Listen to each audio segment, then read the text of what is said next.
Congressman Marcus Whitmore had spent 30 years building walls around his heart, around his mansion, around the truth of who he really was. But on a rainy Tuesday morning in November, a faded photograph slipped from behind an old mirror, and everything he thought he knew about his past shattered like glass on marble. The woman who had been quietly cleaning his home for 11 months was not a stranger at all, and the secret she carried had been waiting 52 years to be found. The Whitmore estate sat at the end of a private drive lined with oak trees, so old their branches had grown together overhead, forming a cathedral of leaves that turned gold every autumn.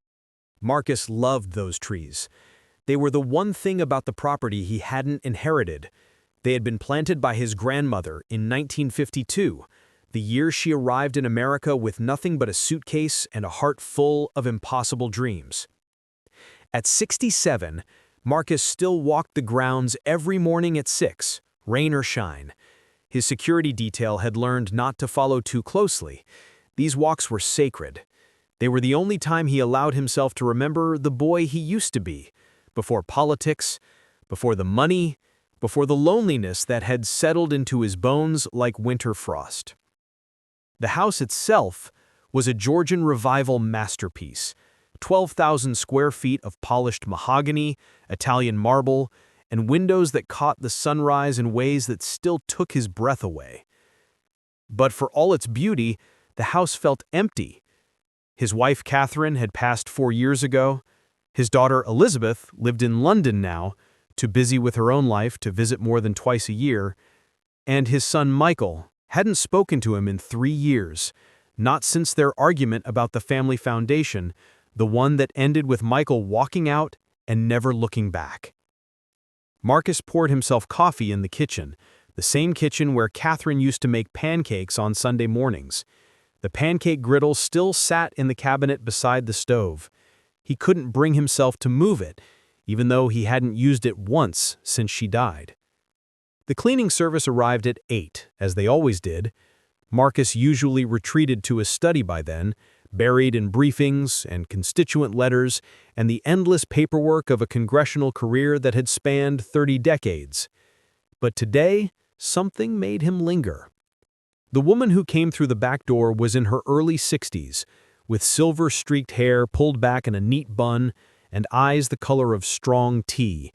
She moved with a quiet efficiency that Marcus had noticed before, never intrusive, never loud, always leaving rooms somehow warmer than she found them.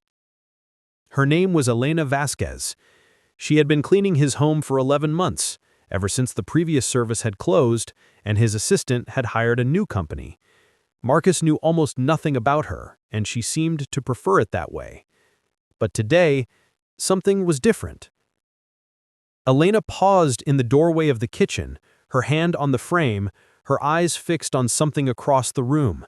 Marcus followed her gaze to the old mirror that hung above the sideboard, a mirror that had been in his family for generations, its gilt frame tarnished with age. For a moment, neither of them moved. Then Elena took a breath, crossed the room, and began to dust the sideboard, as if nothing had happened. Marcus watched her work. There was something in the set of her shoulders, something tight and careful, that made him wonder what she had seen in that mirror. He finished his coffee and walked to his study, closing the door behind him. The morning passed in a blur of phone calls and meetings. Marcus was preparing for a floor vote on infrastructure funding, a bill he had championed for 2 years. His staff buzzed around him like bees, efficient and tireless. But his mind kept drifting back to Elena, standing frozen in the kitchen doorway, staring at an old mirror like it held a ghost.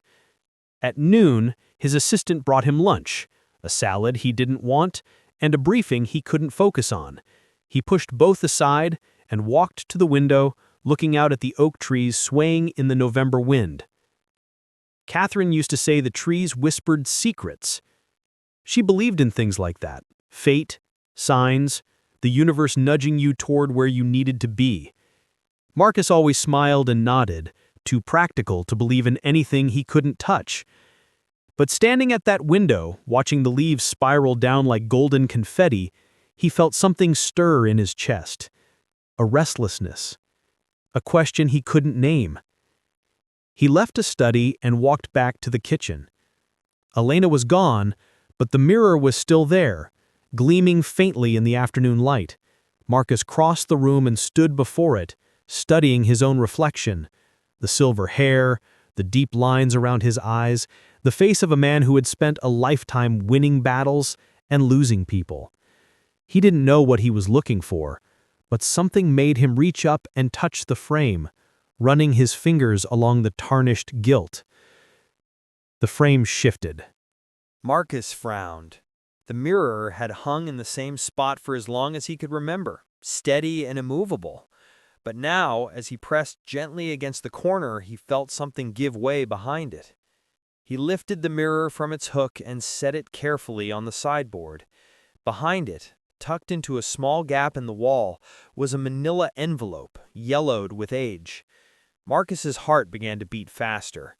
He reached into the gap and pulled the envelope free, feeling the weight of it in his hands, light, but somehow heavy with meaning.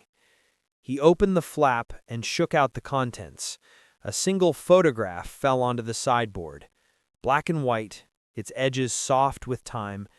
In it, a young woman stood on a ship's deck, the Statue of Liberty rising in the distance behind her. She wore a simple dress, her dark hair blowing in the wind, and she held a baby in her arms. A baby wrapped in a blanket, sleeping peacefully against her chest. Marcus stared at the photograph, his breath catching in his throat.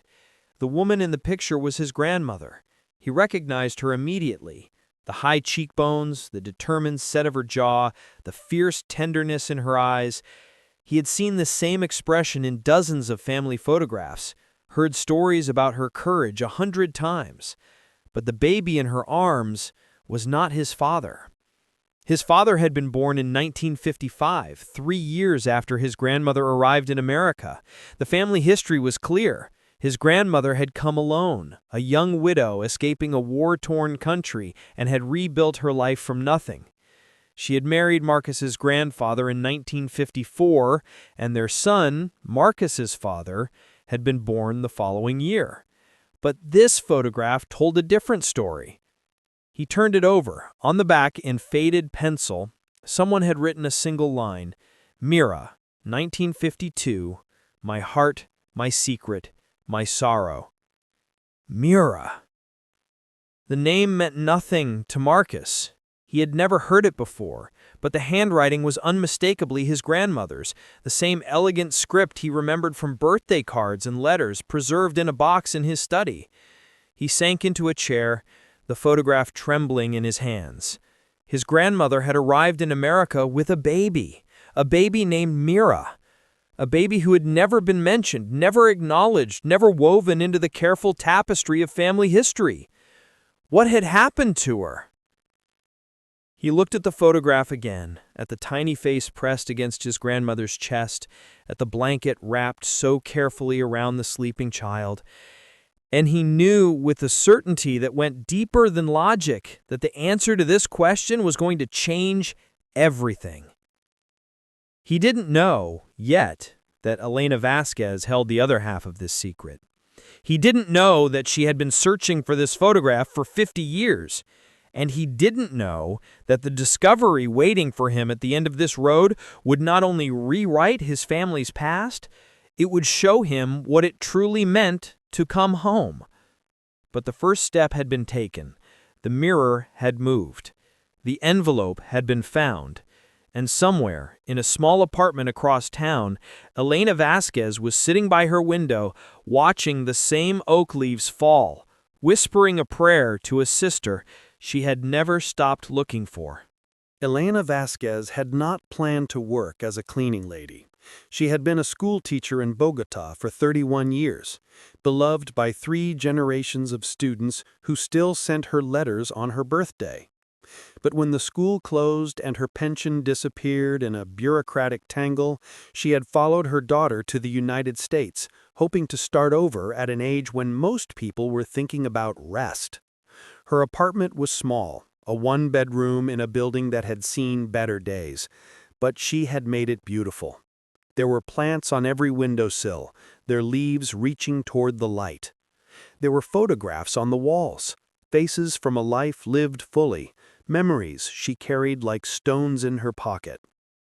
And there was a single framed image on her bedside table, the only photograph she had of her mother. It had been taken in 1951, in a village in the mountains of Colombia, before everything changed. Her mother was young in the photograph, barely 20, with dark hair and eyes the color of strong tea. She held a baby in her arms, Elena, just 3 months old, and she was smiling, the kind of smile that comes from a heart overflowing with love. Elena did not remember this photograph being taken. She did not remember her mother at all. But she had carried the image with her through every chapter of her life, a talisman against forgetting. Her mother's name was Rosa Vargas, and the Rosa had a secret that Elena had spent 50 years trying to uncover. The story, as Elena understood it, went like this. In 1952, Rosa had left Colombia with her 2 daughters, Elena, who was just over a year old, and Mira, the newborn baby she had given birth to just weeks before their departure. They were fleeing a civil war that had claimed her husband, Elena's father, in a burst of violence that no one could explain. Rosa had sold everything she owned, borrowed money from distant relatives, and bought passage on a ship bound for New York. But somewhere between Colombia and America, something had gone terribly wrong. When the ship arrived at Ellis Island, Rosa was alone with Elena. There was no Mira. There was no explanation. Rosa never spoke of what had happened, and Elena, too young to remember, had grown up believing she was an only child. It was only after Rosa's death, when Elena was sorting through her mother's belongings, that she found the letters. Hidden in a box beneath the bed, wrapped in a faded scarf, were dozens of letters written over a span of 40 years. Letters addressed to someone named Margaret Whitmore. Letters that Rosa had written but never sent. Elena had read every one. And in those letters, she had discovered the truth. Rosa had not lost Mira on the ship. She had given her away. The reasons were complicated, tangled up in poverty and fear, and the desperate calculus of a mother with nothing left to give. A wealthy American woman traveling on the same ship had offered to adopt Mira, to give her the life that Rosa could not provide. Rosa had agreed, believing it was the only way to save her younger daughter from starvation and disease. But she had never stopped regretting it, and she had never stopped searching. The letters told the story of a mother's grief, a lifetime of wondering, a hope that refused to die, even as the years turned to decades. Rosa had tried to find Mira, had hired investigators and written to agencies, and followed every lead that promised even a sliver of hope. But the trail had gone cold. The wealthy woman had vanished into America's vastness, and Mira had vanished with her. Rosa died in 1998, still searching. And Elena had taken up the quest. For 27 years, Elena had followed the threads her mother had left behind. She had learned that the wealthy woman's name was Margaret Whitmore, and that she had returned to her family estate somewhere on the East Coast. She had discovered that Margaret had raised Mira as her own, never revealing the child's true origins, and had passed away in 1967. But Mira herself had disappeared. There were no records of her after 1967, no marriage certificate, no death notice, no trail Elena could follow. It was as if Mira had simply ceased to exist. Then, 11 months ago, Elena had seen a news story about Congressman Marcus Whitmore, and everything changed. The story was about Whitmore's work on immigration reform, his efforts to create pathways for families separated by circumstance. But what caught Elena's attention was the photograph accompanying the article. A photograph of the Congressman standing in front of a massive Georgian Revival mansion, flanked by oak trees so tall their branches formed a canopy overhead. Behind him, barely visible through a window, was an old mirror in a gilt frame. Elena had seen that mirror before. It was in one of her mother's letters, described in painstaking detail as a piece Margaret Whitmore had treasured. A mirror she had brought from Europe. A mirror she had hung in the kitchen of her family home. Elena had known in that moment that she had found the Whitmore family. Getting the job had been surprisingly easy. The cleaning service was hiring, and Elena's references were impeccable. Within a week, she was walking through the back door of the Whitmore estate, her heart pounding, her eyes searching for any sign of the sister she had never known. For 11 months, she had cleaned and waited. She had studied the family photographs on the walls, listened to the congressman's phone calls when he forgot to close his study door, learned the rhythms of the house and the ghosts that seemed to linger in its corners. But she had found nothing. Until today. Elena had seen the photograph behind the mirror. She had recognized her mother's face, her mother's handwriting, her mother's secret. And she had known, with a certainty that made her dizzy, that the baby in that photograph was Mira, her sister, her blood, the missing half of her mother's heart. But she could not simply take the photograph. She could not reveal herself. Not yet, not without understanding what had happened to Mira after Margaret Whitmore died. So she continued cleaning, her hands trembling, her mind racing, and she had walked out the back door without saying a word. Now, sitting by her window in the fading afternoon light, Elena held her mother's photograph and whispered the same prayer she had whispered every night for 50 years. Let me find her. Let me bring her home. She did not know that Marcus Whitmore was sitting in his kitchen at that very moment, staring at the same photograph, asking the same questions. She did not know that the answer they both sought was closer than either of them could imagine.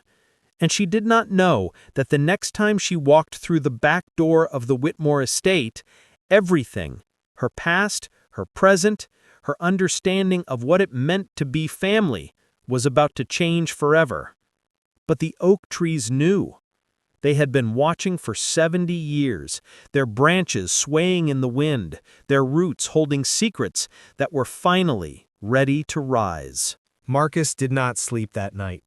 He sat in his study until the sky turned pink with dawn, the photograph on his desk, his grandmother's letters spread around him like fallen leaves.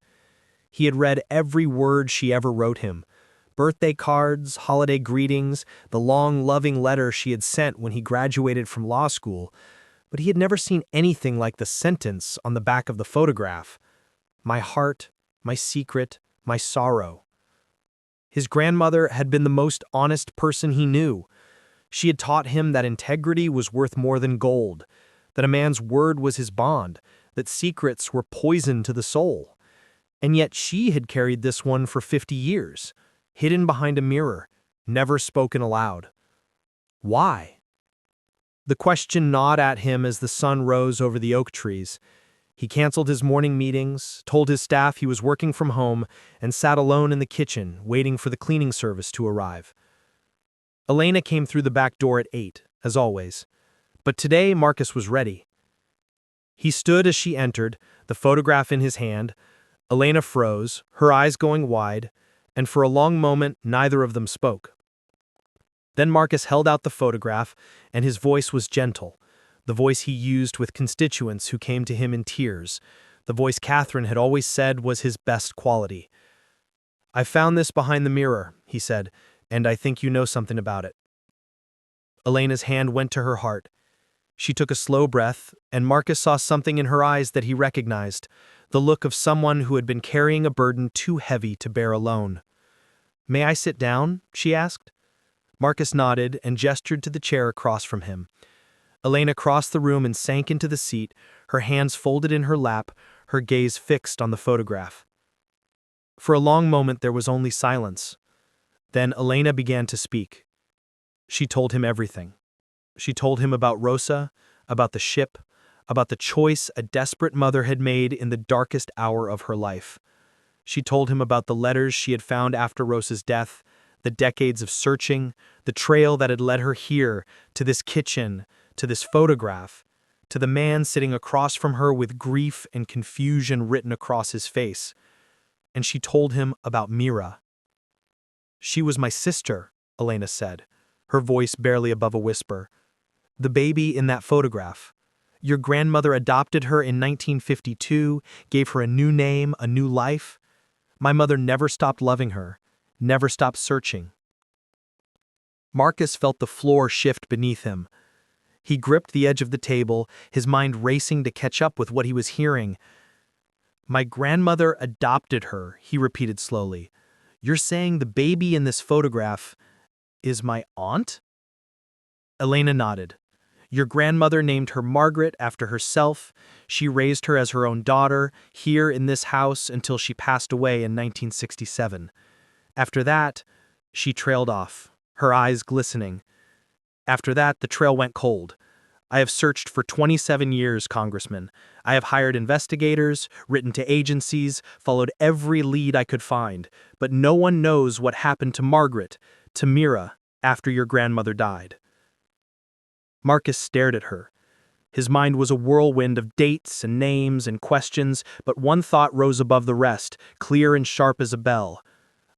"My father was born in 1955. He was my grandmother's only child.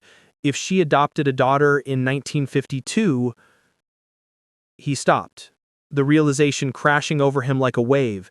"He would have known," he said. "My father would have known about her. He would have grown up with her. They would have been brother and sister." Elena nodded, her hands trembling in her lap. "Yes, but he never mentioned her," Marcus said. "Not once. Not in 67 years of life. Not even on his deathbed." Elena was silent. She did not have an answer for this. Neither did Marcus. He stood and walked to the window, looking out at the oak trees his grandmother had planted the year she arrived in America, the year she arrived with a baby she had never acknowledged, a daughter she had raised in silence, a secret she had taken to her grave. Why? The question echoed in the empty kitchen, unanswered and aching. Marcus turned back to Elena. She was watching him, her face a map of hope and fear and something else, something that looked like the beginning of trust. "I need to find her," Marcus said. "I need to know what happened to her." Elena's breath caught. "You would help me?" Marcus thought of his grandmother, the woman who had taught him that family was everything. He thought of his son, Michael, the son who had walked away and never looked back. He thought of the walls he had built around his heart, the loneliness he had accepted as the price of power. And he thought of the baby in the photograph, the sister his father had never spoken of, the woman who might still be out there somewhere, waiting to be found. "Yes," he said, "I'll help you." Elena pressed her hand to her mouth, tears spilling down her cheeks. For a long moment she could not speak. Then she reached across the table and took Marcus's hand, a gesture so simple, so human, that it broke something open inside him. "Thank you," she whispered. "Thank you." Marcus nodded, his throat tight. He did not know what they would find. He did not know if the answers would bring comfort or more pain. But for the first time in years, he felt something other than emptiness. He felt the stirring of hope. The oak trees swayed outside the window, their golden leaves catching the morning light, and somewhere, in the silence between words, Marcus could almost hear his grandmother's voice whispering a truth she had carried for half a century. Find her. Bring her home. He intended to try. The investigation began that afternoon. Marcus called in favors from colleagues, accessed records that were supposed to be sealed, and hired a private investigator named Daniel Reyes, a man with a quiet manner and a reputation for finding people who did not want to be found. Elena sat beside him through every phone call, every meeting, every frustrating dead end. She brought her mother's letters, the fragments of evidence Rosa had gathered over 40 years of searching. Together, they spread the documents across the long mahogany table in Marcus's study and began to piece together a story that had been hidden for more than half a century. The first clue came from a hospital record dated June 1952. It showed that a baby girl named Mira Vargas had been treated for a fever at a clinic in Ellis Island just days after the ship arrived from Colombia. The attending physician's notes were sparse, but one detail stood out. The baby had been accompanied not by her mother, but by a woman listed as Mrs. M. Whitmore. Marcus stared at the document. It confirmed what Elena had told him. His grandmother had taken Mira almost immediately after the ship docked. But it raised a new question. Why had Rosa allowed it? Elena had the answer in one of her mother's letters. In shaking handwriting, Rosa had described the moment she had handed her baby to a stranger. She had been sick, feverish, barely able to stand. The ship's doctor had told her she might not survive the crossing, and Margaret Whitmore, the elegant American woman in the cabin next door, had offered to care for the baby until Rosa was well. But Rosa did not get well. By the time the ship reached Ellis Island, she was delirious, too weak to argue when Margaret told her that the baby needed proper medical care, that she would take Mira to a hospital, that Rosa could come for her as soon as she recovered. Rosa had agreed, believing it was temporary. But when she finally left Ellis Island weeks later, Margaret Whitmore was gone, and so was Mira. She tried to find them, Elena said, her voice tight with old grief. She went to the police, the immigration office, every agency she could think of, but no one would help her. She was just a poor immigrant woman, and Margaret Whitmore was wealthy, connected, protected by a world Rosa couldn't access. Marcus felt a cold anger settle in his chest, not at his grandmother, not yet, but at the system that had allowed this to happen. He thought of all the families he had met in his work on immigration reform, the mothers and fathers separated from their children by walls of bureaucracy and indifference. He had fought for them, but he had never imagined that his own family was built on the same kind of rupture. The next clue came from Daniel Reyes 2 days later. He had tracked down a birth certificate filed in 1953, 1 year after Margaret Whitmore returned to America with the baby. The certificate listed a child named Margaret Rose Whitmore, born on the date of Mira's actual birth, with Margaret as the mother and her husband, George Whitmore, as the father. A false birth certificate, a lie that erased Rosa's motherhood and gave Mira a new identity. Marcus read the document 3 times before he could speak. His grandmother, the woman who had taught him that honesty was sacred, had created a forgery. She had stolen a child and rewritten her history, giving her a name that was not her own, a family that was not her blood. He did not know how to reconcile this with the grandmother he remembered, the woman who had held his hand and told him that love was the only thing that mattered. But Elena, sitting beside him, placed a hand on his arm. Her touch was gentle, her voice soft. "People do desperate things when they believe they are saving someone," she said. "I do not think your grandmother was cruel. I think she was afraid of what would happen to Mira if she was sent back, afraid of the war and the poverty and the death my mother was fleeing. She may have believed she was giving Mira a better life." Marcus looked at her, this woman who had more reason than anyone to hate his family, and he saw no hatred in her eyes, only sorrow, only the long, patient grief of someone who had learned to carry the weight of loss without being crushed by it. "You're more forgiving than I would be," he said. Elena shook her head. "Forgiveness is not about them. It is about letting go of what we cannot change, so we can find what we can." Marcus did not know if he could ever see it that way, but he stored her words in his heart, a seed planted in rocky soil. The investigation continued. Daniel Reyes traced Margaret Rose Whitmore, Mira, through school records, census data, and the faded memories of neighbors who still remembered the quiet girl who had grown up in the house on Chestnut Hill. She had been a good student, they said, kind but distant.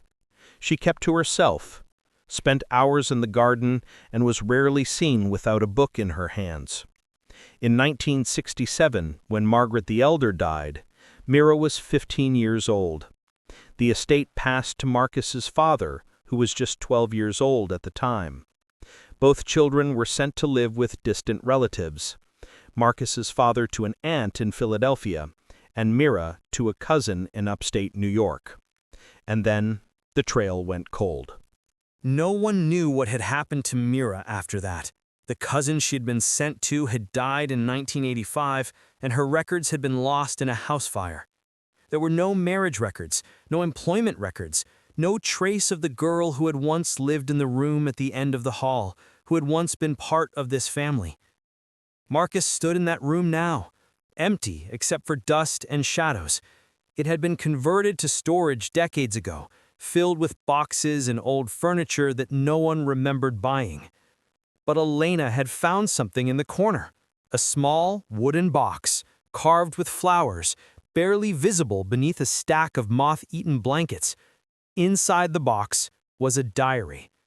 The handwriting was careful, youthful, the words of a girl on the cusp of adulthood. Mira had written about her life in this house, the oak trees she loved, the books that were her refuge, the grandmother who had raised her with a love that never quite felt whole. "She looks at me sometimes, as if I am a ghost," Mira had written, "as if she is seeing someone else when she sees me. I do not know who I remind her of, but it makes her sad. I wish I could make her happy. I wish I knew why I feel like I do not belong." Marcus read the diary slowly, each word a window into a life that had been hidden from him. Mira had known, on some level, that she was different. She had sensed the silence around her origins, the questions no one would answer, and she had carried that uncertainty alone, a child without a story, a girl without a past. The last entry was dated the day before Marcus's grandmother died. "Grandmother is very ill. The doctors say she does not have long. I sat with her today, and she held my hand and cried. She said she was sorry. She said she had tried to protect me, but she had only made things worse. I asked her what she meant, but she would not say. She only held my hand and cried. I do not know what she was apologizing for, but I think, when she is gone, I will finally have to find out." Marcus closed the diary. His hands were shaking. She knew. Mira knew something was wrong, and after my grandmother died, she must have gone looking for answers. Elena nodded, her eyes bright with unshed tears. But where did she go? It was the question that had haunted them for days, and they were no closer to answering it. Until the phone rang. Daniel Reyes was on the other end, his voice tight with excitement. He had found a marriage certificate from 1975 filed in a small town in Vermont. The bride's name was Margaret Rose Whitmore. The groom's name was Thomas Sullivan, and the address listed on the certificate was still valid. Mira was alive. Mira was 80 years old, and she was living in a farmhouse just 3 hours north, waiting for a past she had never stopped running from. The farmhouse sat at the end of a dirt road, surrounded by apple orchards that had gone bare for winter. Smoke rose from the chimney, curling into a sky the color of slate. A wooden sign by the mailbox read Sullivan Farm, the letters faded but legible. Marcus parked the car and sat for a moment, his hands still on the wheel. Elena was beside him, silent, her fingers wrapped around the photograph they had found behind the mirror.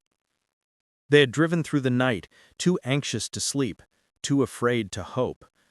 And now that they were here, neither of them knew how to take the final step. "What if she doesn't want to see us?" Elena whispered. Marcus looked at her. In the gray morning light, she looked older than her years, worn thin by decades of searching.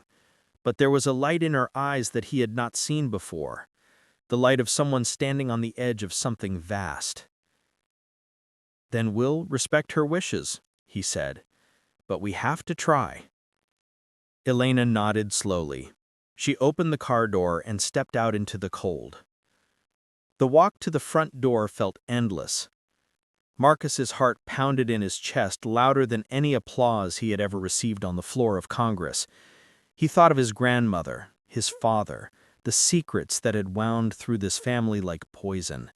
He thought of the boy he had been before the walls, before the loneliness, before he forgot how to hope. And he thought of Catherine, his wife, who had once told him that the bravest thing a person could do was open a door they were afraid to walk through. He knocked. For a long moment there was only silence. Then footsteps, slow and careful, moving toward the door. It opened. The woman who stood before them was small, her hair white as snow, her face a map of years lived fully.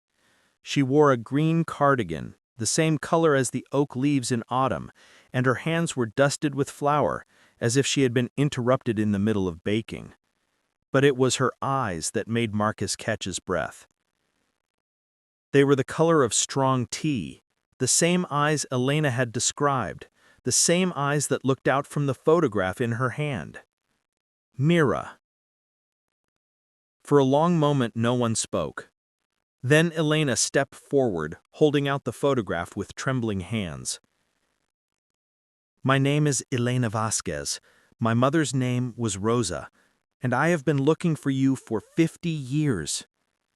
Mira stared at the photograph. Her hand went to her mouth and her eyes filled with tears, not the slow tears of grief, but the sudden, overwhelming tears of recognition.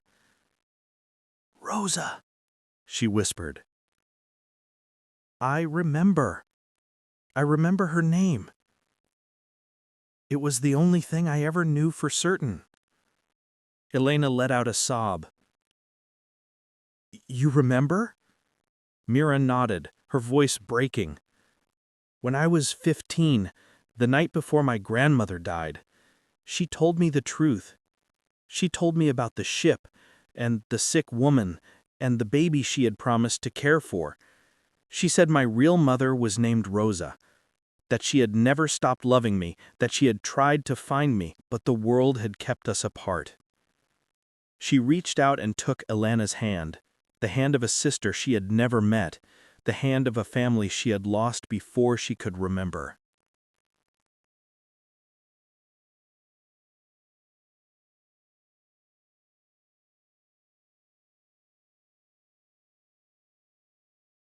Elena was weeping openly now, her whole body shaking with the force of decades of longing finally released.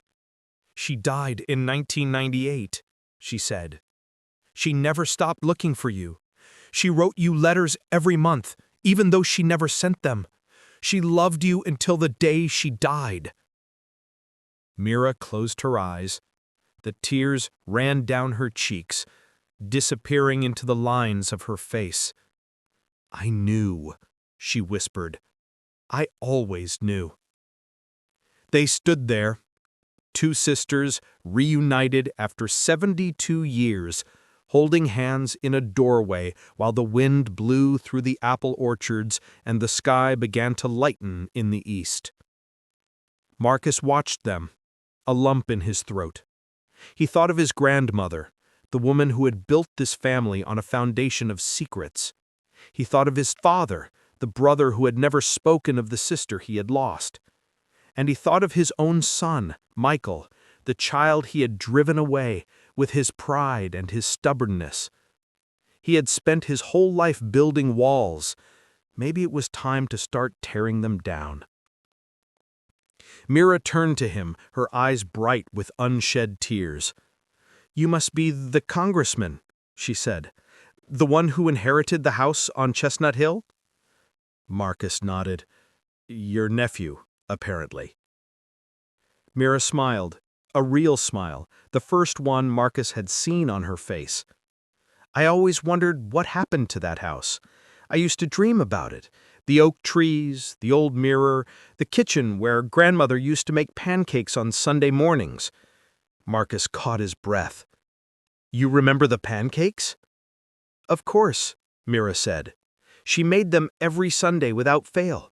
She said it was a tradition from the old country. She said if you eat pancakes on Sunday, you'll always have enough love to last the week. Marcus thought of the pancake griddle, still sitting in the cabinet beside the stove.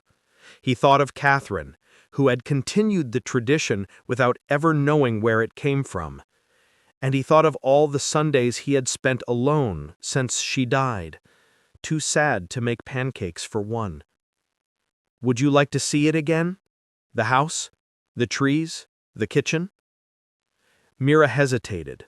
She looked at Elena, then at Marcus, her eyes searching for something neither of them could name. Yes, she said at last, I think I'd like that very much. The drive back was different from the drive up. The silence was softer, filled not with fear, but with the quiet that comes after a storm. Elena sat in the back seat with Mira, their hands clasped, their heads bent together as they exchanged stories of Rosa, of loss, of the long years spent searching for what they had finally found. Marcus listened, and something in his chest began to thaw. When they arrived at the house on Chestnut Hill, the oak trees were blazing gold in the afternoon light. Mira stood at the end of the driveway, her eyes traveling over the familiar lines of the roofline, the windows, and the canopy of branches arching overhead. It's exactly the same, she whispered. After all these years, it's exactly the same. Marcus led her through the front door, into the kitchen where everything had begun. The old mirror hung in its place, the photograph once again hidden behind it, though now its secret was no longer a secret. The pancake griddle sat in its cabinet, waiting to be used. Mira walked slowly through the room, her fingers brushing the counters, the chairs, the frame of the mirror. When she reached the window, she stopped and looked out at the oak trees, her face soft with memory. Grandmother used to say, these trees held all the love this family had ever felt, she said. That if you listened carefully, you could hear them whispering. Marcus stepped up beside her. Do you believe that? Mira was silent for a long moment. Then she turned to him, and there were tears on her cheeks, but her smile was radiant. I believe love doesn't disappear, she said. Even when it's hidden, even when it's lost, it waits, and when you're ready, it finds you. Marcus thought of Catherine. He thought of Michael. He thought of all the people he had loved and lost and pushed away. And he realized, standing there in the kitchen where his grandmother had kept her secrets, that he still had time. He still had a chance to tear down the walls he had built. He reached for his phone. When Michael answered, his voice was wary. Dad, is something wrong? Marcus took a breath. No, he said. Nothing's wrong. I need to tell you something. I need to tell you a story about our family. A story I didn't know until today. And I need you to come home. There was a long pause. Then, slowly, Michael's voice softened. Okay, Dad, I'm listening. Outside the window, the oak trees swayed in the November wind, and somewhere in the silence between branches, they whispered their ancient, patient truth, that secrets cannot stay buried forever, that love is stronger than silence, and that every ending is also a beginning. The pancake griddle came out of the cabinet the following Sunday, and for the first time in 4 years, Marcus Whitmore was not alone. 6 months later, the kitchen on Chestnut Hill was full of noise and laughter. Mira stood at the stove, flipping pancakes with the same careful rhythm she had learned as a child. Elena sat at the table, a cup of coffee in her hands, watching her sister with eyes that still glistened at the sight of her. And Marcus stood at the counter, teaching his grandson, Michael's son, a boy of 6 with his grandmother's eyes, how to crack an egg without breaking the yolk. Michael leaned in the doorway, watching. He had arrived 2 days after Marcus's phone call, wary and uncertain. But something had changed when he heard the story of secrets and sisters, of lost families and impossible reunions. He had looked at his father differently after that, and slowly, carefully, they had begun to rebuild. There was still work to do. There were still wounds that needed healing, but for the first time in years, the house on Chestnut Hill felt like a home. Elena set down her coffee and walked to the window. The oak trees were green now, their branches reaching toward the summer sky. "She would have loved this," she said quietly. "Our mother. She would have loved seeing us all together." Mira crossed the room and took her sister's hand. "She's here," she said. "Can't you feel it? She's been here all along." Marcus looked at them, the sisters who had found each other after 72 years, the family that had formed from the fragments of secrets and sorrow, and he felt something he had not felt in a long, long time. He felt whole. The pancakes were golden, the coffee was hot, and the oak trees whispered their secrets to anyone who cared to listen. And Marcus Whitmore, the congressman who had spent his life building walls, finally understood what his grandmother had known all along, that love is not something you earn or deserve, it is something you choose. And the bravest choice of all is the choice to come home.